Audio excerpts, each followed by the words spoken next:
Bienvenido a Inspiratura, donde los futuros millonarios vienen para inspirarse. En ese episodio de Inspiratura Podcast, le traemos un tema muy interesante. Así es. Hoy vamos a sumergirnos en, una exploración bastante profunda. Exacto. Rescatado de toda la investigación y los documentos que estuvimos revisando, vamos a desglosar una hoja de ruta estructurada para, escapar de la pobreza. Y para quienes nos escuchan, vamos a establecer un escenario de partida muy específico. Y la verdad, bastante adverso. Totalmente. Imaginemos a una persona comenzando absolutamente desde cero, sin un solo centavo en ahorros y atrapada en un trabajo de ingresos mínimos.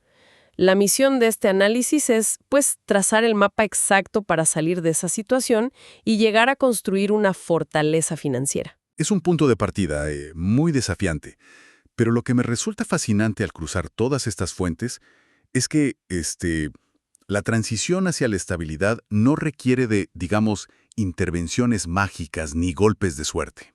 Claro, no se trata de ganar la lotería. Exacto. Se basa puramente en la aplicación de sistemas probados. Para cualquier persona que enfrente esa situación de cero absoluto, depender de la esperanza es... Es una estrategia fallida, básicamente. Sí, totalmente fallida. Lo único que realmente funciona es anclarse a una estructura metódica. Y el primer paso que proponen los textos, la primera de estas 12 estrategias, es el rechazo consciente del status quo. Que va mucho más allá de un simple cambio de actitud, ¿no? El material sugiere que el crecimiento exige que la identidad presente del individuo prácticamente desaparezca. Así de drástico. Sí, y lo que me sorprendió de esta premisa es el nivel de fricción psicológica que implica. O sea, quien busca generar riqueza debe reconocer que su estilo de vida actual está diseñado exclusivamente para sobrevivir, no para expandirse. Y ese es el núcleo del problema. Cuando se analiza la psicología detrás de la escasez, queda clarísimo que el entorno suele, reforzar la complacencia. Los documentos advierten que hasta que la necesidad interna de cambio no supere el terror a lo desconocido, el individuo permanecerá anclado a esa realidad. Es un sacrificio doloroso. Implica dejar ir hábitos, relaciones, comodidades presentes. Para poder construir una versión capaz de sostener la riqueza en el futuro. Exactamente. Ahora, entiendo perfectamente la parte de la mentalidad. Pero las fuentes exigen pasar a la acción física de inmediato. Y entramos a la segunda estrategia, lo que denominan una auditoría brutal de la realidad. Brutal es la palabra clave ahí. Sí, sugieren rastrear cada centavo que entra y sale durante 30 días. Pero me pregunto, ¿no es esto un poco abrumador para alguien que ya está luchando por llegar a fin de mes? Enfrentarse a esos números puede paralizar a cualquiera. Es una observación muy válida. Y es precisamente por eso que el proceso se describe como brutal. La gran mayoría de las personas prefiere vivir en una especie de punto ciego financiero. Para no ver la realidad. Claro, para evitar la disonancia cognitiva. Se ignora el goteo diario de capital porque enfrentar la brecha entre lo que se cree gastar y lo que realmente se gasta, genera ansiedad. Claro. Sin embargo, no se puede trazar una estrategia hacia la riqueza futura sin medir con precisión absoluta. Es imposible gestionar lo que no se mide. Esta auditoría arranca la venda de los ojos y proporciona los datos crudos, los innegables. Que terminan siendo el combustible para avanzar.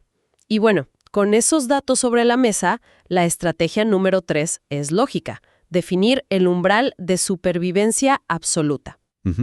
Básicamente, calcular la cantidad mínima indispensable para sostener la vida: vivienda, servicios básicos, nutrición. Nada de, salidas o suscripciones. Es una restricción extrema. Sí, pero aquí es vital añadir el contexto que ofrecen los documentos. Este minimalismo extremo no es un estado permanente. Si lo fuera, el agotamiento acabaría con cualquier plan. Sería insostenible a largo plazo. Exacto. Es un mecanismo de compresión temporal. La velocidad a la que se logra el escape es directamente proporcional a la capacidad de soportar temporalmente esa restricción. El objetivo aquí es generar de la nada un impulso de capital, un excedente. Y ese excedente nos lleva a la cuarta estrategia, una fase que el material describe casi como fuerza bruta, la expansión agresiva del volumen de trabajo. Así es. Ya comprimimos los gastos al mínimo, así que el enfoque pasa a maximizar el flujo de caja. Los textos hablan de pedir horas extras o entrar de lleno a la economía de trabajos temporales. La famosa gig economy. Exacto, conducir para plataformas, hacer entregas. En esta etapa de pura tracción, la comodidad física no importa en lo absoluto. Es la etapa de mayor fricción física sin duda alguna. Cada hora extra trabajada es literalmente un bloque de construcción. Sin embargo, todo este esfuerzo monumental y ese nuevo excedente tienen un destino inmediato, urgente y no negociable. Y esta es la estrategia 5. La erradicación estratégica de los pasivos con altos intereses. Precisamente. Hablamos de préstamos de día de pago o de deudas de tarjetas de crédito. Las fuentes catalogan este tipo de compromisos como una esclavitud moderna. Es una frase fuerte, esclavitud moderna. Pero muy real. Drena la riqueza futura mucho antes de que se genere. Es como intentar llenar un balde que tiene agujeros enormes en el fondo. Exacto. Cada ingreso extra de esos trabajos temporales debe ir como un misil a destruir esas deudas de alto interés. Hay que detener la hemorragia antes de intentar cualquier otra cosa. Totalmente de acuerdo. Pero, antes de seguir avanzando y ver cómo apalancar recursos, es fundamental hacer una pausa y una distinción sobre la naturaleza de las deudas. Cruzando esto con lo que expone el documento, el arquitecto de la riqueza. Muy importante, sí. Porque no toda deuda es un agujero en el balde. Existe esta deuda destructiva, de consumo, que acabamos de mencionar en la estrategia 5 y que debe erradicarse sin piedad. Pero el texto contrasta esto con la deuda productiva. Que es un concepto muy diferente. Diametralmente opuesto.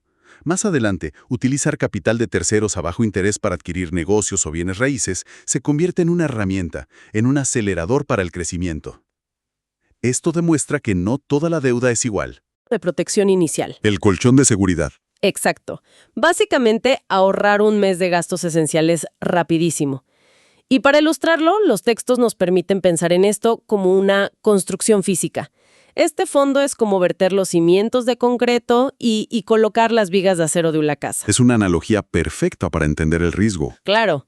Si alguien intenta construir los muros, que serían las primeras inversiones, directamente sobre la tierra suelta, sin este cimiento, el primer temblor va a derrumbar todo el progreso. Y en la vida real, ese temblor es una emergencia médica. O la avería del vehículo que se usa para trabajar, un despido inesperado.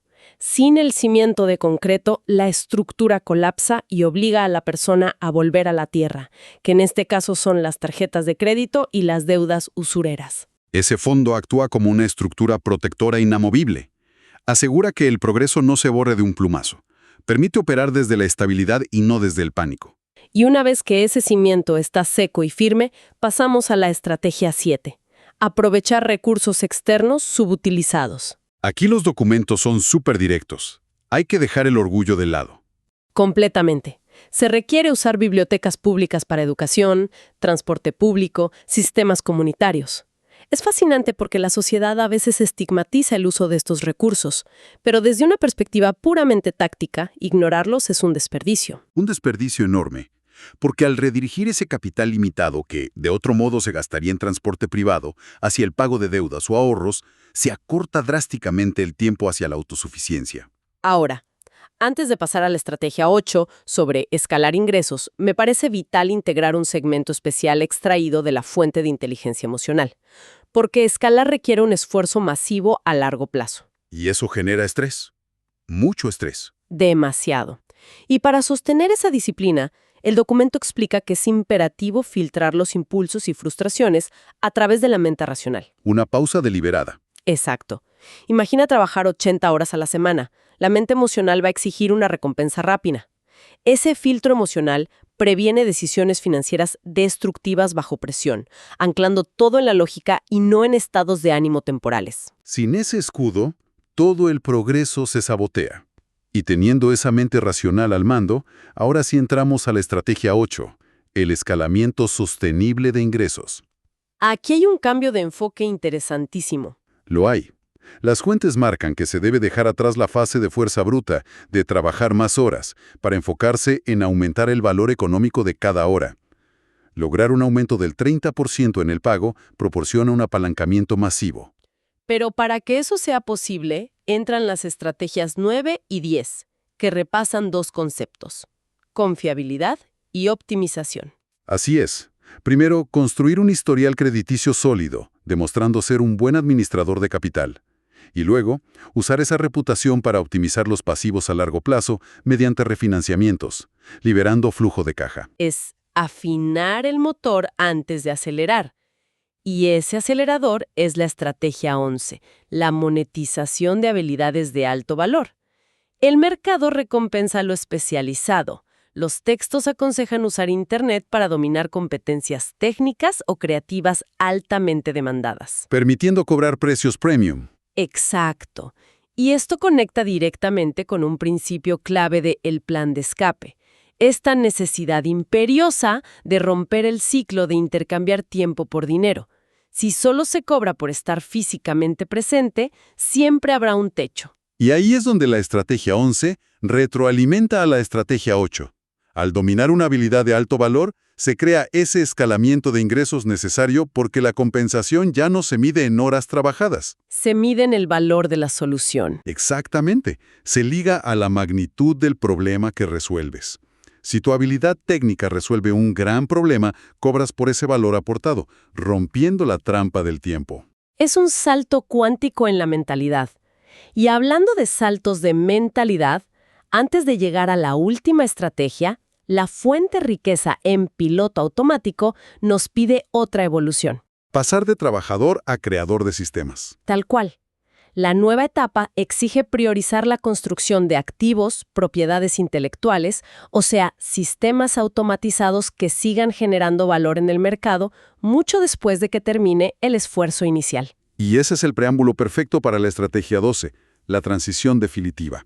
Pasar de ser un trabajador a convertirse en una entidad comercial independiente. El salto final de esta hoja de ruta. Sí, operar como contratista o empresa. Los beneficios operativos son enormes, desde acceder a estructuras fiscales más eficientes hasta la libertad y seguridad de servir a múltiples clientes en lugar de depender de un solo empleador. Y basándonos en el principio final de la guía de escape de la clase media, el verdadero propósito de convertirse en esta entidad no es solo ganar más dinero. El objetivo supremo es alcanzar la soberanía financiera. Que es un concepto poderoso. Es llegar a un estado donde se tiene propiedad absoluta sobre el propio tiempo. Esa es la verdadera riqueza. La soberanía temporal. Ahora, habiendo completado las 12 estrategias, hay un requisito posterior fundamental. La riqueza solo se mantiene mediante el aprendizaje de por vida. Y aquí el pilar 1 de la Biblioteca del Intelectual expone algo vital. Sobre cómo tomamos decisiones, ¿cierto? Así es, basándose en el libro Pensar rápido, pensar despacio.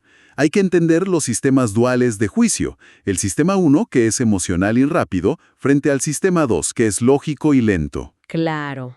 Si dejas que el sistema 1 tome decisiones de inversión, te arruinas por un impulso. Exacto. Entender esto es vital para dominar el comportamiento propio y evitar sesgos cognitivos que podrían destruir toda la nueva riqueza que tanto costó generar. El intelecto tiene que ser el guardián. Y para ir cerrando este análisis, queremos lanzar un desafío directo a la audiencia. Tomen esa entidad independiente recién formada y refínenla aplicando de inmediato los conceptos de el arquitecto de la riqueza. Manteniendo siempre, por supuesto, una perspectiva puramente educativa e imparcial al explorar cómo aprovechar la eficiencia fiscal y empresarial dentro de sus marcos legales vigentes. Totalmente. Y a esto le sumamos un desafío de cierre basado en el punto 2 de la Biblioteca del Intelectual sobre hábitos atómicos. El reto es adoptar bucles de hábitos consistentes, enfocarse en las ganancias marginales diarias. Es la única manera de garantizar el mantenimiento del sistema a largo plazo. Un cierre perfecto. Y para despedirnos, dejamos un último pensamiento provocativo extraído de los documentos, para que quienes nos escuchan lo reflexionen. La persona en la que uno se convierte durante la lucha por escapar es mucho más valiosa que la riqueza real que eventualmente se acumula. El verdadero activo es la mente forjada en el proceso. Exacto. Con esa reflexión cerramos la inmersión de hoy. Nos escuchamos en la próxima.